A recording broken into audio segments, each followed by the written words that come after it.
It was a chilly evening when I found myself lost in the dark, dense forest. I had wandered away from my campsite to collect some firewood, but the trees all looked the same, and soon I couldn't tell which way I'd come. The sun had set, and the forest grew darker with every passing minute. My flashlight flickered, barely piercing through the shadows. I was all alone, and I could feel my heart pounding in my chest. I tried to retrace my steps, but every path I took seemed wrong. Panic began to creep in. I knew I needed to stay calm, but the thought of spending the night alone in the woods was terrifying. I decided to keep moving, hoping to find a familiar landmark or some sign of my campsite. As I walked, I heard the snap of a twig behind me. I spun around, shining my flashlight in the direction of the noise, but there was nothing there. "It's just an animal," I told myself, trying to stay calm. I continued walking, but the feeling of being watched grew stronger. Every rustle of leaves and every sound of the wind seemed to be amplified in the silence of the night. Then, out of the corner of my eye, I saw it, a shadowy figure standing among the trees. My breath caught in my throat and I froze. I took a step back, my heart racing. The figure took a step forward. That's when I realized it wasn't just my imagination. Someone or something was out there. Fear took over, and I started to run. I didn't know where I was going, only that I needed to get away from that figure. The forest was a maze, and every direction looked the same. I stumbled over roots and branches, the trees seeming to close in around me. Behind me, I could hear footsteps, heavy and deliberate. They were getting closer. I ran harder, my breath coming in gasps. My legs felt like they were on fire, but I couldn't stop. I could still hear the footsteps behind me, relentless, never slowing down. Just when I thought I couldn't run any further, I saw a dim light in the distance. Hope surged through me, and I pushed myself toward it. The light was coming from an old cabin, half hidden by the trees. I dashed to the door and banged on it with all my strength. "Help! Please! Someone help me!" I shouted. The door creaked open, and an old man stood there, his face lined with age but his eyes sharp and alert. "Come in quickly," he said, pulling me inside and slamming the door shut. I collapsed onto the floor, panting and trying to catch my breath. The old man locked the door and turned to me. "What happened? Why are you out here?" I told him everything, how I had gotten lost and the shadowy figure that had chased me. The old man listened carefully, nodding. "You did well to find this cabin," he said. "Not many do." He helped me to a chair and gave me a cup of hot tea. The warmth seeped into my bones, and I started to feel a bit safer. He introduced himself as Henry. He had lived in the forest for many years and knew its dangers well. "You're lucky you found this place," Henry said. "There are things in these woods that you don't want to meet in the dark." I shivered, not wanting to think about what might have happened if I hadn't found the cabin.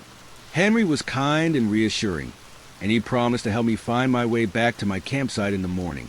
"You need to rest now," he said. "You'll be safe here for the night." Despite the fear and exhaustion, I managed to fall asleep in the old cabin. The fire crackled warmly, and for the first time since I had gotten lost, I felt a sense of peace. The next morning, Henry and I set out to find my campsite. The forest seemed less intimidating in the daylight, but I still stayed close to Henry, trusting his knowledge of the woods. He moved with confidence, guiding us through the trees. After what felt like hours, we finally arrived at my campsite. I was overwhelmed with relief and gratitude.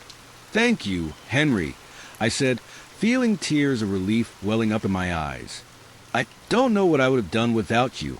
Henry smiled kindly. "Just be careful next time," he said. "The forest can be a dangerous place, especially at night." As I watched Henry disappear back into the woods, I realized how lucky I had been. I gathered my things, packed up my campsite, and made my way home, vowing never to wander too far into the forest alone again. The memory of that shadowy figure still haunts me, but I'll always be grateful to Henry for saving me that night. The forest is beautiful, but it's also a place of mystery and danger, and it's important to respect that. I have always loved camping alone in the wilderness. There was something magical about the peace away from the busy city. Last weekend, I decided to spend a night in my SUV deep in the forest. The air was fresh and the stars shone brightly above. I parked my car in a small clearing and set up my campfire. I made coffee and enjoyed it in the stillness of nature. Hours passed and the forest grew darker and quieter. It was time to get some sleep. I climbed into my SUV, locked the doors, and made myself comfortable in the back seat. It wasn't long before I fell asleep. In the middle of the night, I woke up to a soft tapping sound. I froze, my heart racing. It was coming from the window next to me. Tap, tap, tap. I slowly turned my head to look, but there was nothing there. Just the dark trees outside. Must be the wind, I told myself, trying to calm down. But then, I heard it again. Tap, tap, tap. This time, it was on the driver's side window. I sat up, my pulse pounding in my ears. I couldn't see anything in the darkness. My flashlight was on the front seat, just out of reach. I decided to ignore it and go back to sleep, convincing myself it was just a tree branch or some animal. But the tapping continued, moving from window to window. My nerves were on edge. I knew I couldn't just sit there. I had to see what was causing the noise. I grabbed my flashlight and shone it out the window. The beam of light revealed nothing but trees and darkness. I sighed in relief and set the flashlight down. But as I did, the tapping started again, louder this time. Tap, tap, tap. It was coming from the back of the SUV now. My breath caught in my throat. I slowly turned to look through the rear window. What I saw made my blood run cold. There was a face pressed against the glass, staring at me with wide, unblinking eyes. I screamed and scrambled to the front seat, fumbling for the keys. My hands shook as I started the engine and slammed the car into drive. The face disappeared as I sped away, my heart racing. I didn't stop until I reached the main road. Even now, I can't explain what I saw. Was it a person? A ghost? I'll never know. But one thing is for sure. I won't be camping alone in the forest again anytime soon.